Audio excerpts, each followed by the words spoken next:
اعوذ باللہ من الشیطان الرجیم بسم اللہ الرحمن الرحیم سورہ صاد 28ویں سورہ 38ویں سورہ اور 23واں پارہ اور آیت نمبر 27 تیسرے رکوع کا آغاز ہوگا آیت 27 27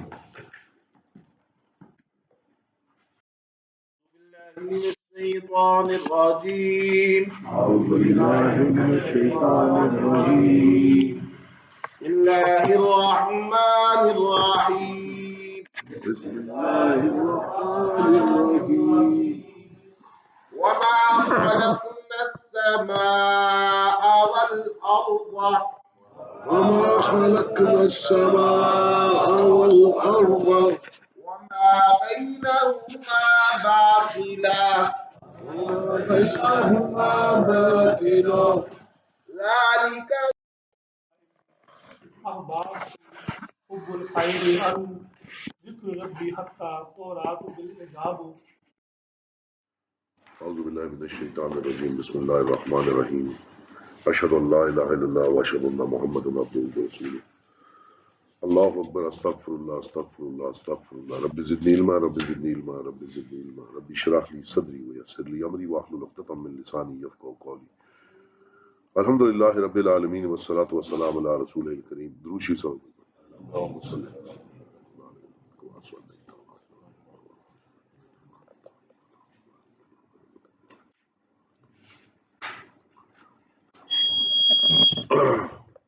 سورہ صاد میں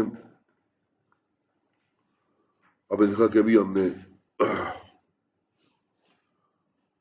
معاملہ ذکر جو ہے ختم ہوا حضرت داؤد کا اور یہ دوسرا مشکل مقام آ رہا ہے اس سورہ کا. میں نے آپ سے پہلے عرض کیا تھا کہ اس سورہ کے اندر قرآن کے 2-3 مشکل مقام ہیں اور آج کے رکوع میں دوسرا مشکل مقام آئے گا. وہ بھی قابل غور چیز ہے اور ایک معاملہ اور کافی قابل غور ہے. اعوذ باللہ من الشیطان الرجیم.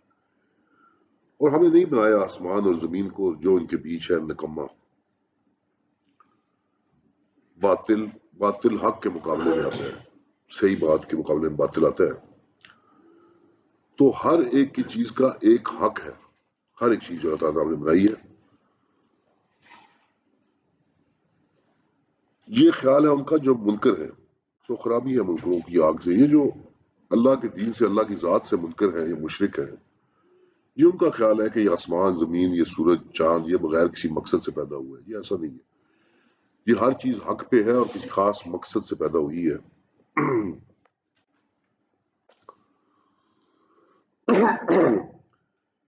کیا ہم کریں گے ایمان والوں کو جو کرتے ہیں نیکیاں برابر ان کے جو خرابی ڈالے ملک میں؟ کیا ہم کریں گے ڈر والوں کو برابر ڈھیٹ لوگوں کے؟ یہ بڑی ایک موضوع یہ قرآن میں بار بار آیا. اللہ تعالیٰ نے فرمایا کہ کیا ہم برابر کر دیں گے ایمان لانے والوں کو؟ ہم نجعل الذین آمنوا وعملوا الصالحات عمل کرتے ہیں نیک کل مفسدین مفسد لوگوں کی طرح فساد کرنے والے انسان کی طرح کر دیں گے ہم فی الارض زمین کے اندر. ہم دوسرا سوال پھر بتائیں گے نجعل المتقین کیا متقی لوگ جو ہے اللہ سے ڈرنے والے لوگ جو ہیں کل فجار کیا ان کو ہم ڈھیٹ لوگوں کی طرح کر دیں گے جو ڈھیٹ لوگ ہیں فاجر ہیں.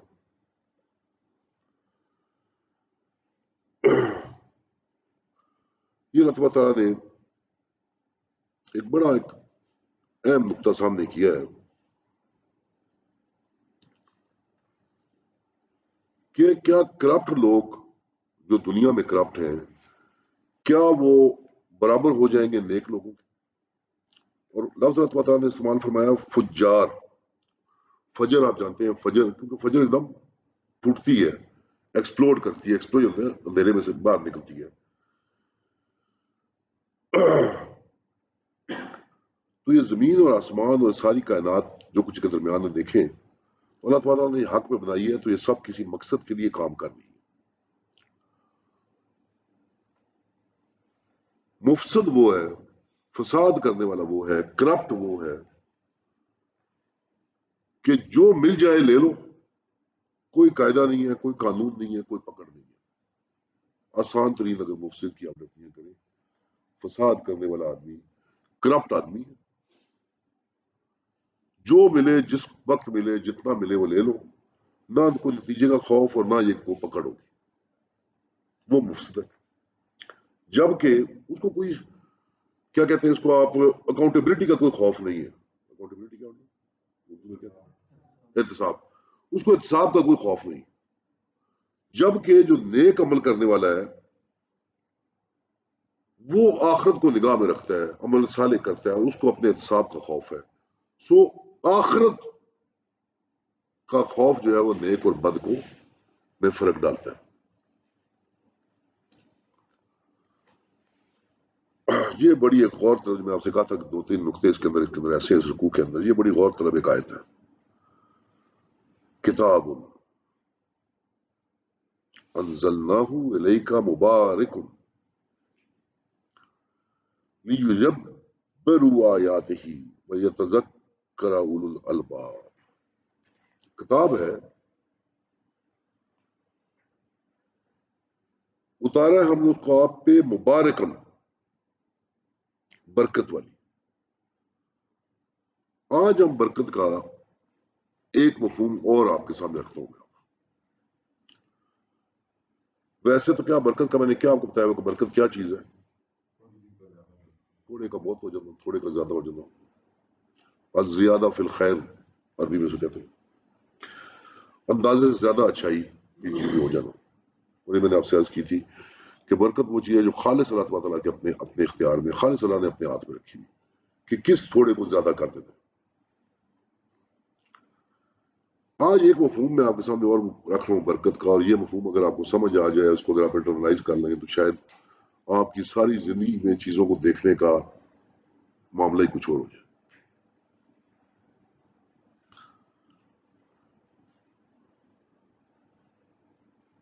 برکت کہتے ہیں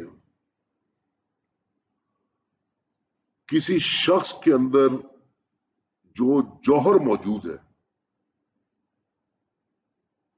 اس کو نکال کے نکھارنا. مثال کے طور پہ ہر انسان کے اندر نیکی موجود ہے، نیکی کا ایک جذبہ موجود ہے. یہ قرآن اس نیکی کے جذبے کو نکال کے اس کو اور ابھار کے سامنے لے کے آتا. انسان کے اندر محنت کا جذبہ موجود ہے، یہ قرآن اس محنت کے جذبے کو اور نکال کے اور نکھار کے سامنے لے کے آتا ہے، اور بڑھا کے سامنے لے کے آتا ہے. اب اس سے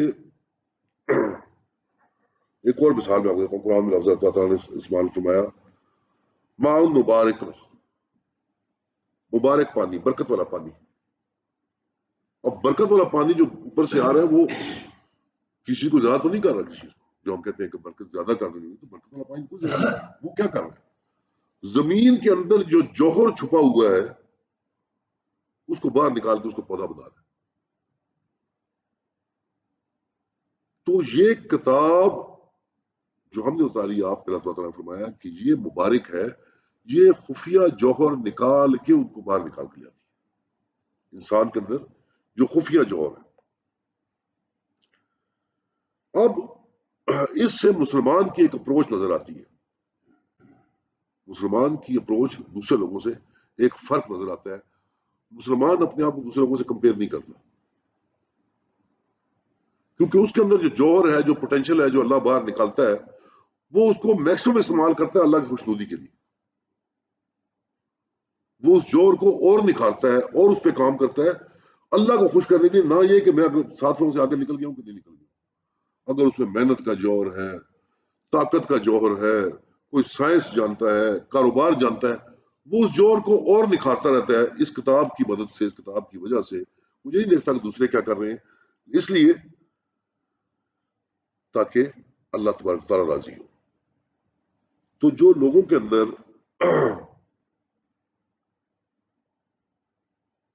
خفیہ طاقتیں یا جوہر یا اہلیتیں موجود ہوتی ہیں، اللہ نے فرمایا کہ یہ کتاب ان کو نکال کے باہر لے کے آتی ہے. کتاب انزلناہ علیک مبارک. اور پھر اس کا مقصد کیا ہے؟ ایک تو ان کو اجاگر کرتی ہے، پرسنالٹی میں سے اچھی چیزیں نکال کے باہر لے کے آتی ہے. مقصد کیا ہے؟ یدبروا، تاکہ تدبر کریں، دھیان کریں، غور کریں. غور کریں گے اس کتاب پہ تو پھر جوہر نکھرے گا. اس کی باتوں پہ غور کریں، ایک ایک آیت پہ غور کریں. لیدبروا آیاتہ،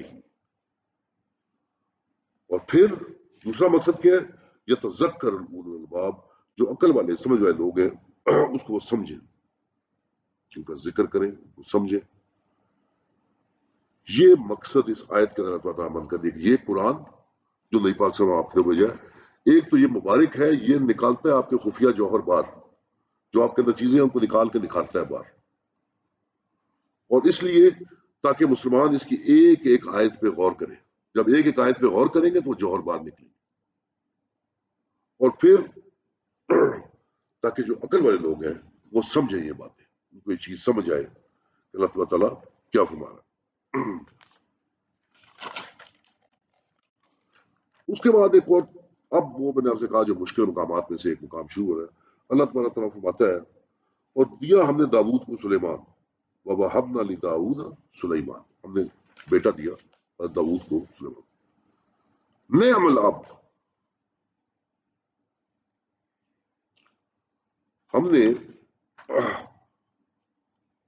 نا، آپ سنتی ہیں کہ جی ہم نے ہبا کر دیا. ہبا کا کیا معنی ہے؟ تحفہ کر دیا. ہم نے تحفہ دیا داؤد کو سلیمان. کیا ہر بچہ والدین کے لیے تحفہ نہیں ہوتا؟ تو اللہ تعالیٰ خاص طور پہ اس بچے کا ذکر کر رہا ہے کہ یہ بچہ جو ہے یہ ہم نے خاص تحفہ دیا داؤد. ہر بچہ تحفہ ہوتا ہے، ہر بیٹا تحفہ ہوتا ہے، ہر بیٹی تحفہ ہوتی ہے. نعم العبد، وہ بڑا ایک زبردست غلام تھا. انہ اواب، وہ بار بار لوٹنے والا تھا، بار بار ہماری طرف لوٹتا تھا. یہ دو خوبیاں تھی اس کی وجہ سے کہ اللہ نے فرمایا کہ یہ ہم نے ان کو تحفہ دیا بڑا اچھا. ایسا بیٹا دیا جو نعم العبد تھا، بہت ایک زبردست غلام تھا، اللہ کا بہت زبردست غلام تھا جس کے اوپر والد کو فخر ہونا چاہیے. وہ اتنا زبردست اللہ کا بندہ تھا. اور دوسرا انہ اواب، وہ بار بار لوٹنے والا تھا. کبھی کوئی غلطی ہوگی، کوئی بات، کوئی سرکشی ہوگی، کوئی بات سرزنش ہوگی، واپس اللہ کی طرف واپس لوٹتے تھے. اب اللہ تعالیٰ نے وہ واقعہ بیان فرمایا جو میں نے آپ سے کہا کہ ایک مشکل مقام ہے. جب دکھانے کو آئے اس کے سامنے شام کو گھوڑے خاصے،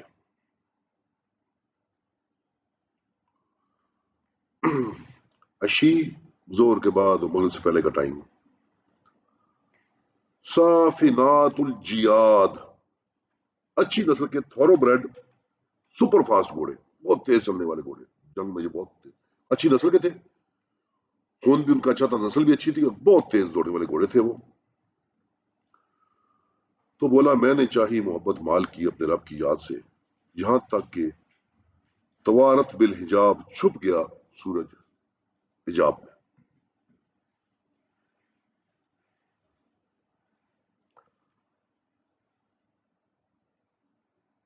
ردھا علیہ، واپس لے کے ان کو میرے پاس. پھر لگا مسحم بالسوق والآناق، جھاڑنے ان کی پنڈلیاں اور گردنیں ان گھوڑوں کی. وَلَقَدْ فَتَّنَّا سُلَيْمَانَ وَأَلْقَيْنَا عَلَى كُرْسِيِّهِ جَسَدًا، اور ہم نے جانچا سلیمان کو اور ڈال دیا اس کے تخت پر ایک دھڑ. ثم اناب، پھر وہ رجوع ہوا، پھر واپس ہوا. یہ واقعہ ہے جی. جب دکھانے کو آئے اس کے سامنے شام کو گھوڑے خاصے، خاص نسل کے گھوڑے جو ان کے تھے، وہ شام کو پیش ہوئے انسپیکشن کے لیے. تو بولا میں نے چاہی محبت مال کی اپنے رب کی یاد سے، یہاں تک کہ چھپ گیا آؤٹ کہ میں اس میں اتنا مگن ہو گیا اس انسپیکشن میں کہ اثر نکل گئی. پھر لاؤ ان کو میرے پاس، ان کو واپس لے کے آؤ گھوڑوں کو میرے پاس، ان کو لے کے آؤ میرے سامنے. پھر لگا جھاڑنے ان کی پنڈلیاں اور گردنیاں، ان کو اچھی طرح ہاتھ کرنے لگی، نرمی سے دیکھنے لگی. اور ہم نے جانچا سلیمان کو اور ڈال دیا اس کے تخت پر ایک دھڑ، پھر وہ رجوع ہوا. دھڑ مطلب آپ یہ سمجھ لیں کہ سر یہ دھڑ ہے، دل چل رہا ہو لیکن اور کوئی کیفیت اور کوئی طاقت نہ ہو، وہ دھڑ آپ کہتے ہیں. اس میں بھی ہم نے اسرائیلیات کی بہت ساری باتیں لی. 4 بڑے تفسیر کے اندر چیزیں لکھی گئی. سب سے پہلے جو بہت زیادہ تفاسیر میں لکھا گیا یہ تینوں اسرائیلیات ہیں جو میں نے آپ سے پہلے عرض کیا تھا. سب سے پہلے ایک حضرت سلیمان کی 70 بیویاں تھیں. حضرت سلیمان نے کہا کہ میں ان 70 کے پاس ایک رات میں جاؤں گا اور ان سے 70 مجاہد پیدا ہوں گے جو اللہ کے دین کے لیے لڑیں گے اور انشاءاللہ کہنا بھول گئے. 69 کو کوئی بچہ نہیں ہوا. ایک بیوی کو ایک بچہ ہوا نامکمل بچہ. وہ جو لونڈی تھی اسے لا کے تخت پہ ڈال دیا کہ یہ بچہ ہوا ان 70 میں سے. پہلی اسرائیلیات. دوسرا حضرت سلیمان کا ایک بھائی تھا. وہ باپ کا اور بھائی کا نافرمان تھا. اس نے جا کے اپنی علیحدہ حکومت بنا لی اور اس حکومت کو اس نے بڑا طاقت دی. لوگ اس سے بڑے تنگ تھے. حکومت کے اندر بڑی ناانصافی سے کام کرتا تھا. اللہ تبارک تعالیٰ نے اس کو فالج کر دیا یا پیرالائز کر دیا اور وہ جسم لا کے ان کے لوگوں نے ان کی جو عوام تھی اس نے ان کو مار دیا اور وہ جسم لا کے ڈال دیا گیا حضرت سلیمان کی تخت پہ. دوسرا. تیسرا حضرت سلیمان کا ایک بیٹا تھا اور سلیمان کے پاس بڑے بڑے باغی اور بڑے بڑے طاقتور جن تھے ان کی سلطنت میں. حضرت سلیمان کو نعوذ باللہ خوف ہوا کہ یہ میرے بیٹے کو مار دیں گے. وہ نے کچھ فمبردار جنوں کو کہا کہ اس کو بادلوں سے اوپر لے جاؤ اور بادلوں میں رکھو. اس کی وہاں پہ موت ہوگی اور وہ جسم لا کے میں واپس ڈال دیا. یہ تینوں واقعات اسرائیلیات سے نکالے گئے اور لکھے گئے. ہماری تفسیریں بڑے بڑے لوگوں نے لکھے. مجھے ذاتی طور پہ اس میں اور بہت سارے اعتراضات کے علاوہ پہلا اعتراض تو یہ ہے کہ ہمیں اسرائیلیات کو اس طرح بے دھڑک لیتے ہوئے احتیاط کرنی چاہیے جو کہ آہستہ آہستہ مسلم امہ جو ہے اس پہ محتاط ہوتی جا رہی ہے آہستہ آہستہ. دوسری بات یہ تینوں واقعات جو میں نے آپ کے سامنے رکھے تینوں واقعات جو آپ کے سامنے رکھے ان میں سے کسی کا کوئی شبہ بھی پچھلے پوری 3-4 آیات سے نظر آتا ہے آپ کو؟ یہ گھوڑوں کی انسپیکشن سے یا فلاں کوئی ملتی جلتی بات نظر آتی ہے آپ کو؟ کوئی چھوٹی موٹی بات اس میں سے نظر آتی ہے؟ اب میں آپ کے سامنے رکھ رہا ہوں چوتھی بات جو کہ اہل کلام نے اور لوگوں نے تدبر کر کے اسرائیلیات سے ہٹ کے اب ذرا غور کریں اس پہ. جب دکھانے کو آئے اس کے سامنے شام کو گھوڑے خاصے. ایک تو یہ کہ بڑے طاقتور گھوڑے تھے خاندانی ان کے پاس. الجیات جو سپر فاسٹ بہت تیزی سے بھاگنے والے دشمن کو بھاگنے والے گھوڑے تھے وہ آئے. حضرت سلیمان کی بادشاہت کو آپ کو اندازہ ہے لیکن یہ اتنا پروفیکشنسٹ تھے کہ یہ خود چلے کہ میں خود اپنے گھوڑوں کی انسپیکشن کروں. لیکن کس لیول کے بادشاہ تھے کس لیول کی بادشاہت تھی لیکن انہوں نے کہا کہ میں خود اپنے گھوڑوں کو دیکھوں گا. فقال انی احببت حب الخیر عن ذکر ربی. خیر تمام اچھائی عربی کلچر میں اگر آپ کسی بات پوچھیں کہ یار کیا اچھائی چاہیے تو ایک اچھا گھوڑا وہ خیر گنا جاتا ہے گھوڑے کو. اور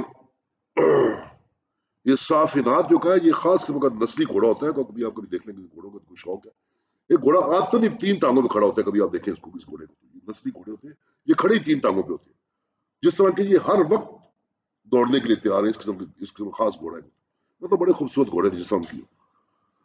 انہوں نے کہا کہ مجھے احببت تو حب الخیر مجھے خیر کی محبت نے اللہ کے ذکر کو بلا دیا. حتی توارت بالحجات سورج ڈوب گیا سورج پردے سے چھپ گیا. یہ ان کو خیال آیا. ردھا علیہ یہ اس کے بعد وہ نہیں کہا کہ لوٹ کے لے کے آؤ میرے پاس. نو یہ اصل میں انہوں نے کیا کیا یہ درمیان میں جملہ بہت زیادہ تھا. جب ان کو انسپیکشن کے لیے کہا گیا انہوں نے کہا کہ ردھا علیہ گھوڑوں کو لوٹ موٹ کے لے کے آؤ میرے پاس. میں زیادہ پرفیکٹ طریقے سے ان کی انسپیکشن کرنا چاہتا ہوں. فتح کا مسحم بالسوق والعناق. اب یہاں پہ وہ یہ کہتے ہیں جی کہ انہوں نے ان گھوڑوں کی گردنیں اتار دی. سلیمان لفظ استعمال ہوا مسح. ہم مسح نہیں کرتے نماز میں. مسح کیا مطلب بالکل ہلکا سا لائٹ سا ٹچ. اصل میں مسح جو ہوتا ہے وہ ہوتا ہے کہ پانی کو بڑی نرمی سے سر کے اوپر پھینکنا. پانی بڑی نرمی سے مطلب مسح کرتے نہیں مسح ہم کرتے نہیں. اب نرمی سے پانی کو سر پھینکنا.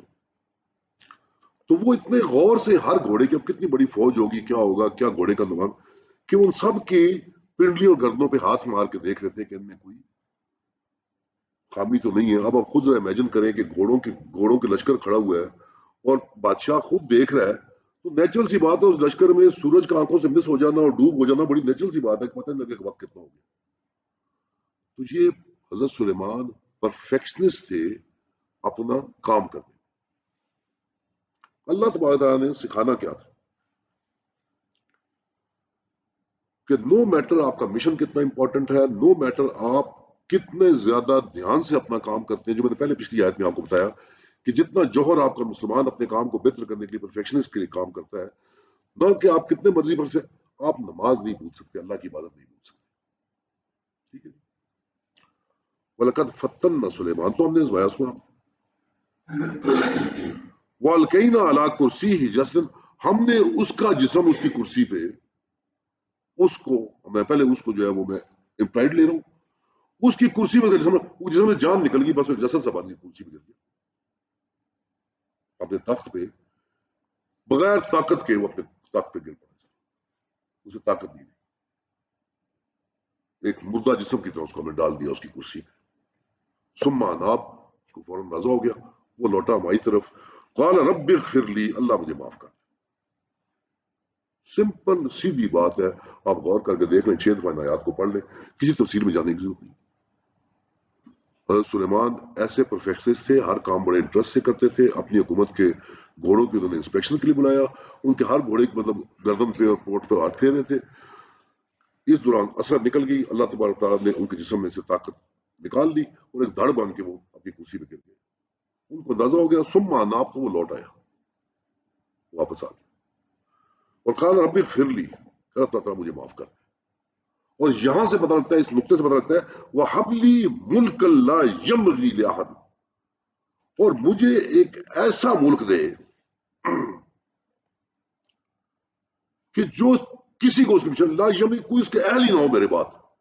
کہ اب اللہ تبارک تعالیٰ مجھے بات سمجھ آ گئی ہے، مجھے اتنی بڑی سلطنت دے کہ میرے بعد کسی کو نہ ملے، کوئی اس کا اہل نہ ہو، اور پھر میں اپنا آپ ثابت کروں گا کہ میں کبھی بھی تیری عبادت سے چوکوں گا نہیں، جتنی مرضی بڑی سلطنت میرے پاس. انک انت الوہاب، تو بخشنے والا ہے. وسخرنا له الریح، اب یہ بڑا مختصر نقشہ ہے. ہم نے تابع کی اس کے ہوا. ریح، ری ہوتی ہے یہ جو آندھی چلتی ہے، ریا ہوتی ہے عام ہوا، جو ہے ریح جو ہے یہ آندھی چلتی ہے. آپ دیکھیں ہم آندھی کا نام سنتے تو ہم کانپ جاتے ہیں. اللہ کہتا ہے کہ ہم نے اس کے لیے سخر کی یہ آندھی، تجری بامرہ، چلتی تھی اس کے حکم سے. رخاء، وہ جب اس کو حکم دیتا تھا تو یہ آندھی بالکل نرمی سے چلتی تھی، کوئی نقصان نہیں کرتی تھی. یہ ہم نے طاقت اس کو دی. حیث صاحب، جہاں جانا چاہتا تھا. وہ کہاں جانا چاہتا تھا وہ قرآن میں ایک جگہ پہ آیا ہوا ہے، سفر میں کس طرح ہوتا. تو اس آندھی کو بالکل یہ کنٹرول کر لیتے تھے اور وہ نرمی سے چلتی تھی، اور جس طرف سفر کرانا جاتے. وہ شیاطین، اصل میں جن، لیکن شیاطین اس لیے کہا کہ شرارتی جن تھے. یہ کل، سب کے سب، بنان و خواص، کنسٹرکشن کرنے والے مستری مزدور اور غوطے مارنے والے سمندر کے اندر، وہاں سے خزانے نکال کے لانے والے. وآخرین، اور کچھ اور بھی تھے اس کے علاوہ، مقرنین فی الاسفاد، جو بیڑیوں میں جکڑے ہوئے تھے. جن بھی ہو سکتے، انسان بھی ہو سکتے. اب اس میں کس کس چیز پہ آپ اندازہ لگائیں گے سلیمان کو اختیار دیا اللہ نے؟ ہوا پہ. ہوا کا کیا مطلب ہے؟ ہوا سے کیا مراد ہے؟ ہائی سپیڈ ٹریول، تیزی سے سفر کرنا. Travelling, high speed travelling in کے اختیار میں چلا دی. پھر جن دیے جو عمارتیں بناتے تھے، اس کو آپ کیا کہیں گے؟ Construction industry. کنسٹرکشن انڈسٹری میں ان کو پورا اختیار دیا. پھر اس کے بعد آپ کہتے ہیں جی جن دیے جو جا کے سمندر کے اندر سے لے کے آتے تھے خزانے، خزانوں پہ. یہ اختیارات اللہ تعالیٰ نے کہا کہ ہم نے سلیمان کو دے دی. کیا کیا اختیارات دے دیے؟ ہوا، ہائی سپیڈ ٹریول کے اختیار میں تھی، کنسٹرکشن انڈسٹری ان کے اپنے اختیار میں تھی، اور خزانے ڈھونڈنا ان کے اپنے اختیار میں تھی. جب وہ لوٹے اپنی غلطی کا احساس کر کے. اور اس کے اوپر ایک اور بات جو ہے بڑی غور طلب ہے، اس کو دیکھیں. ھذا عطاؤنا، یہ ہماری عطا ہے، ہماری بخشش ہے. فمن، تو اس کو احسان کر کے لوگوں کو دے دے یا کسی کو دے دے، اس میں سے کچھ حصہ جو دے دے، او امسک، یا تو اس کو روک لے، یہ ساری طاقتیں میں نے تجھے دی ہیں، تو یہ لوگوں کو دے دے، لوگوں کو اس کو فائدہ دے دے، یا تو ان کو روک لے بغیر حساب، کوئی حساب آپ سے نہیں ہوگا. ایبسلوٹ اتھارٹی حضرت سلیمان کو دے دی. اب آپ اندازہ لگائیں کہ حضرت سلیمان کی پرسنالٹی کیا ہوگی کہ اللہ کہہ رہا ہے کہ مرضی ہے کہ یہ تو لوگوں کو اس سے فائدہ دے یا لوگوں سے روک لے فائدہ، اپنی سلطنت میں لوگوں کو چیزوں کو فائدہ پہنچا یا روک لے بغیر حساب، تجھے کوئی حساب نہیں. کیوں؟ اس کا ہمارے پاس مرتبہ ہے وہ حسن مآب، اور بڑا اچھا ٹھکانا ہے. کیوں؟ کیونکہ وہ بڑا ہی خاص، بڑا ہی اچھا غلام تھا اور لوٹنے والا تھا، بار بار ہماری طرف لوٹ آتا تھا، اپنی غلطی پہ ضد پہ اکڑتا نہیں تھا. وآخر دعوانا ان الحمدللہ. آمين. الحمد لله رب العالمين والعاقبة للمتقين والصلاة والسلام على سيد الأنبياء والمرسلين. ربنا ظلمنا أنفسنا وإن لم تغفر لنا وترحمنا لنكونن من الخاسرين. ربنا لا تزغ قلوبنا بعد إذ هديتنا وهب لنا من لدنك رحمة إنك أنت الوهاب.